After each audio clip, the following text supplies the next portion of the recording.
Assalamualaikum warahmatullahi wabarakatuh. Welcome back to my channel di channel MS Pengejar. Pada kesempatan kali ini saya akan membagikan tutorial cara setting Nox Player agar tidak lag ketika bermain game apapun ya. Oke, sebelum mulai kita ke dalam pembahasannya. Bagi teman-teman yang baru bergabung atau yang baru menonton video tutorial di channel MS Pengejar ini, saya mohon dukungan dan supportnya dengan cara tekan tombol like dan subscribe, lalu aktifkan icon loncengnya atau icon notifikasinya ya, agar saya bisa lebih bersemangat dalam membuat video atau konten yang bermanfaat lainnya.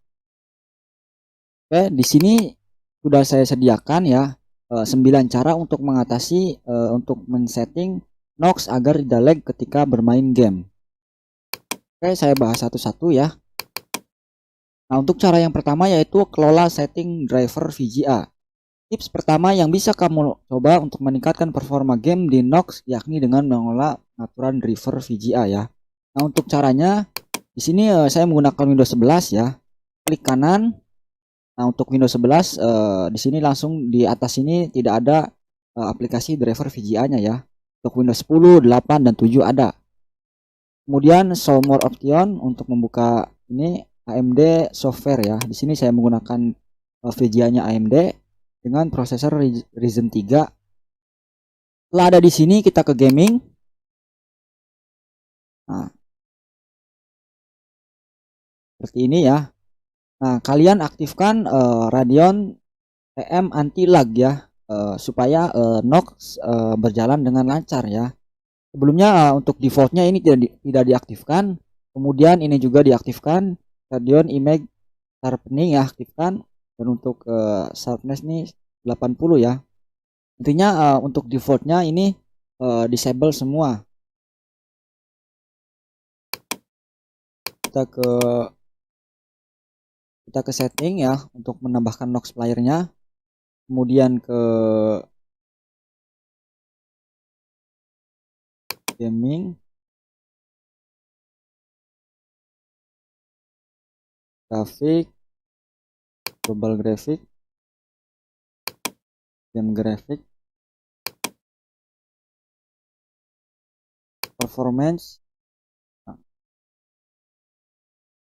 untuk intinya mah di Nox-nya diaktifkan untuk Radeon TM anti lag. Nah, untuk Nvidia juga sama jika kalian menggunakan VGA Nvidia atau Intel ya.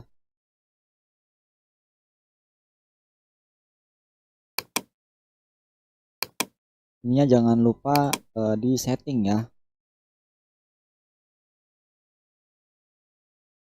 Oke, ini untuk cara yang pertama dengan mengelola setting driver VGA ya. Kemudian kita lihat yang kedua.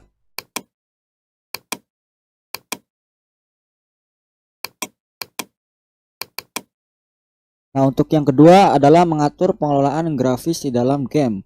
Apabila semakin tinggi pengaturan grafis yang digunakan pada game di perangkat, maka akan semakin berat pula kinerjanya. Hal ini juga berlaku pada Nox. Apabila pengaturan grafis pada game ini kurang disesuaikan dengan kondisi perangkat, tentu bisa mengakibatkan Nox menjadi lag ya. Jadi jika PC kalian kentang, maka grafis dalam gamenya saya sarankan rendah saja ya. Di sini coba saya contohkan di Mobile Legends ya.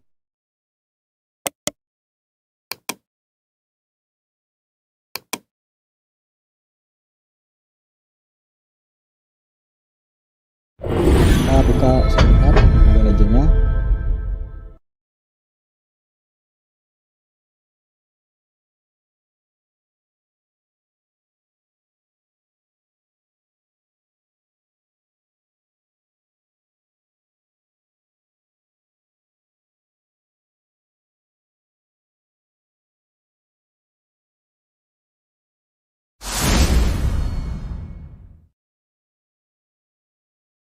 Nah, yang dimaksud dengan menyesuaikan grafis ini yang ada di sini ya, pengaturan. Nah, yang ini untuk grafisnya seperti PC saya rendah ya. Jangan di sini. Nah, akan muncul seperti ini ya, masalah freeze atau crash pada aplikasi. Jadi ini saja, kalau bisa rendah saja. Keluar terlebih dahulu. Nah, itu untuk cara yang kedua. Kemudian kita buka cara yang ketiga. Nah, sesuaikan resolusi Knox pada perangkat PC atau laptop. Resolusi yang digunakan pada emulator Knox juga cukup berpengaruh terhadap performanya. Menggunakan resolusi terlalu tinggi bisa membuat jadi berat, namun jika menggunakan resolusi yang jauh lebih rendah dari layar bisa membuat tampilan tidak enak dilihat. Kita harus mengatur resolusi pada emulator Knox ini sesuai dengan laptop atau monitor PC yang kita gunakan. Untuk mengubahnya seperti ini ya. Pengaturan. Nah, di sini untuk pengaturan resolusinya, kita lihat kalian punya saya ya, 1280 kali 720. Nah, jangan pakai yang ini ya. Karena di sini kita lihat display setting. Nah, untuk punya saya, untuk resolusi dari monitor saya yaitu 1366. Jadi tidak boleh melebihi display resolution ya. Oke, itu untuk cara yang ketiga.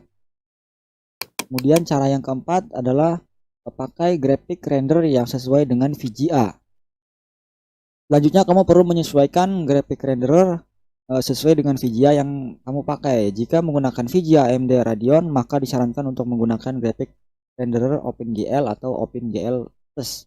Kalau kamu menggunakan VGA high-end lain AMD atau cuma menggunakan VGA onboard ya, atau CPU termasuk VGA seperti saya ya, Ryzen 3 3200G, jadi VGA-nya sudah ada di CPU, maka bisa memakai yang DirectX yang ini nih, pengaturan Knox. Nah, ini OpenGL. Jika kalian menggunakan VGA onboard yang ada di CPU ya, tidak ada bentuk VGA-nya di PC-nya, kalian pakai yang DirectX. Simpan perubahan, nanti Knox-nya akan restart ya. Kemudian yang kelima, ubah alokasi CPU dan RAM di emulator Knox. Kamu perlu menentukan alokasi CPU dan RAM yang dialokasikan untuk emulator. Nah, yang dimaksudnya adalah yang ini nih. Nih, sesuaikan. Nah, ini untuk CPU saya 2 core dan RAM-nya 4 GB. Nah, untuk cara melihatnya, kita buka Task Manager ya. Dan mengklik kanan di icon ini. Kemudian ke Task Manager. Performa. Nah, ini untuk CPU. Nah, untuk core punya PC saya yaitu 4 ya. 4. Jadi saya setting di sininya hanya setengahnya saja. 2. Ya. Jadi kalau bisa setengahnya. Kalau 4 ya. Kalau ininya 4, nanti komputer kalian bisa crash atau restart sendiri ya. Oke. Kemudian yang keenam adalah tambah ukuran memori virtual. Virtual memory. Virtual memory merupakan perpanjang RAM yang bisa membantu kinerja laptop saat menggunakan emulator Android. Ukuran virtual memory ini sangat berpengaruh. Nah, untuk caranya ini ya. Kita buka kontrol panel. Jangan di pencarian saja. Kita tuliskan di sini view. Nah, ini view advanced setting system. Kemudian ke performance yang ini, kemudian ke setting, ke advanced.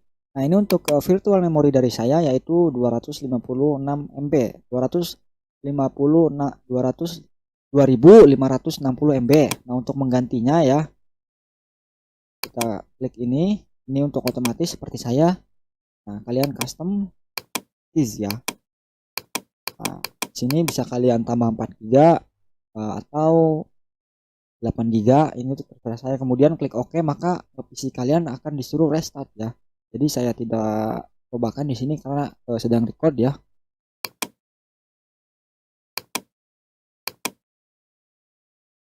Kemudian yang ketujuh yaitu update emulator Knox ke versi terbaru ya. Jadi apabila kalian sudah menggunakan Knox yang lama tiba-tiba lag, maka sangat disarankan untuk mengupdate-nya ya.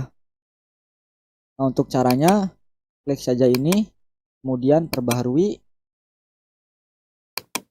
Nah, sudah versi terbaru. Nah, punya saya sudah versi terbaru ya. Kemudian yang ke-8, gunakan aplikasi booster. Nah, seperti saya di sini saya hanya menggunakan bawaan driver AMD saya ya. Nah, ini untuk boosternya. Kembali home. Nah, ini ya. Ini hanya saya menggunakan ini ya.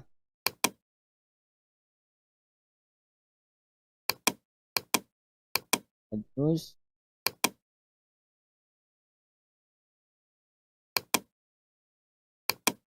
gunakan di sini boosternya hanya menggunakan ini untuk saya. Jika di PC kalian tidak ada booster ini, maka sangat disarankan menggunakan booster ya. Kemudian cara yang terakhir atau cara yang ke-9 adalah dengan mengaktifkan VT prosesor ya. Nah, untuk cara mengaktifkan VT prosesor sudah saya buatkan ya video sebelum ini, karena kalau di dalam video ini saya contohkan akan lama karena mengaktifkan VT ini harus melalui BIOS ya. Saksikan sendiri punya saya ini AMD-V support dan AMD-V enable. Nah, itu cara melihatnya juga di klik kanan task manager, performance, tadi CPU, untuk virtualization enable untuk punya saya ya. Oke, untuk video tutorialnya cukup sampai di sini. Saya ucapkan terima kasih. Wassalamualaikum warahmatullahi wabarakatuh.